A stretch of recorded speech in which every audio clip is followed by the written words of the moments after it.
Punjabi, Gujarati, Chinese, Italian, Bengali, Thai, Mughlai. একসময় তিনি দিন কাটাতেন বিস্কুট আর ফলের চা খেয়ে, আর এখন তিনি থাকেন ৪৪ কোটি টাকার বিলাসবহুল বাংলোতে। চরম দারিদ্র্য থেকে নিজেকে প্রতিষ্ঠিত করে আজ তিনি বলিউডের সফল অভিনেতা। বলছি অভিনেতা রাজকুমার রাওয়ের কথা। খারাপ সময়ে এই অভিনেতার ব্যাংক অ্যাকাউন্টে ছিল মাত্র ১৮ টাকা।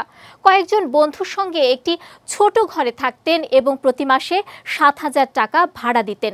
এমনকি ঠিকমতো খাবার জুটত না তার। রাজকুমার রাওয়ের বেড়ে ওঠা ছোট শহরে, ছিল না কোনো ভালো ফিল্মি ব্যাকগ্রাউন্ড, তবে অভিনয়ের প্রতি তার আগ্রহ ছিল প্রবল। দিল্লিতে থিয়েটার শেখার জন্য প্রতিদিন ৭০ কিলোমিটার সাইকেল চালাতেন। ২০১০ সালে রাম গোপাল ভার্মার রণ ছবিতে একজন সংবাদ পাঠকের ছোট চরিত্রে অভিনয়ের মাধ্যমে বলিউডে যাত্রা শুরু করেন রাজকুমার রাও। এ অভিনেতার বেড়ে ওঠা সাধারণ মধ্যবিত্ত পরিবারে।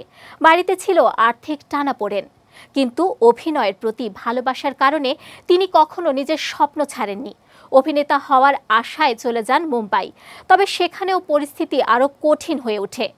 অনেক চড়াই উতরাইয়ের পর বলিউডের প্রথম সারির অভিনেতাদের একজন তিনি। শোনা যাচ্ছে বর্তমানে তিনি প্রতি ছবির জন্য প্রায় ৬ কোটি পারিশ্রমিক নিচ্ছেন। স্কুলে পড়ার সময় থেকেই নাচ শেখাতেন অভিনেতা। এই নাচের শিক্ষক হয়ে জীবনে প্রথম উপার্জন করেন। অষ্টম শ্রেণীতে পড়াকালীন বাচ্চা মেয়েদের নাচের টিউশন দিয়ে ৩০০ টাকা আয় করেন অভিনেতা।